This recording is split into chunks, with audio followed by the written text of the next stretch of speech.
जिस दिन राहुल गांधी जी विदेश की यात्रा शुरू करने जा रहे थे, हमें उस दिन उस क्षण पता था कि भाजपा की फेक न्यूज फैक्ट्री को, भाजपा के अध्यक्ष को, इस देश के प्रधानमंत्री को, इनके बाकी मंत्रिमंडल को, इनके सांसदों को, इनके प्रवक्ताओं को, इनके इकोसिस्टम को, इनकी ट्रोल आर्मी को अब अगले कुछ दिन व्यस्त रहना पड़ेगा। अमेरिका में क्योंकि राहुल गांधी जी बोल रहे थे तो नींद में खलल भी पड़ी। 3-3 बजे सुबह तक उठना पड़ रहा था बेचारों को, खंगालने के लिए, छानने के लिए कि किस बयान को तोड़ा जाए, किस बयान को मरोड़ा जाए। लेकिन असलियत यह है कि जब एक व्यक्ति प्यार और मोहब्बत की बात करता है तो बेचारे कुछ कर नहीं पा रहे।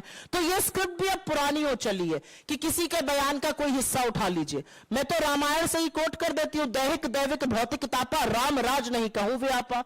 राम राज तो यह है कि हर व्यक्ति के पास नौकरी हो, व्यवसाय हो, गरीबी ना हो, दिक्कतें ना हो, गुर्बत ना हो, लोग इस तरह से रेल दुर्घटना में गाजर मूली की तरह मर ना जाएं।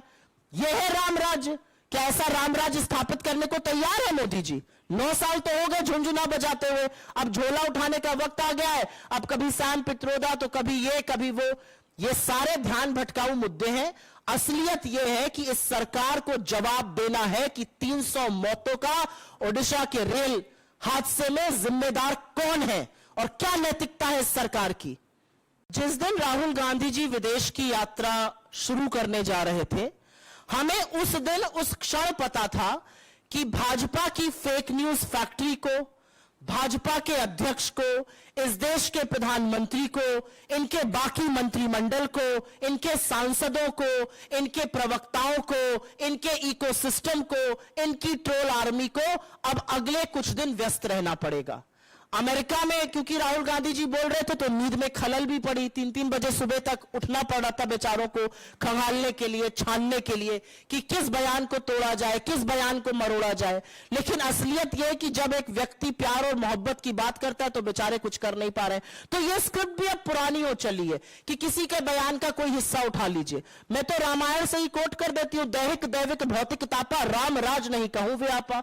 राम राज तो यह है कि हर व्यक्ति के पास नौकरी हो, व्यवसाय हो, गरीबी ना हो, दिक्कतें ना हो, गुर्बत ना हो, लोग इस तरह से रेल दुर्घटना में गाजर मूली की तरह मर ना जाएं।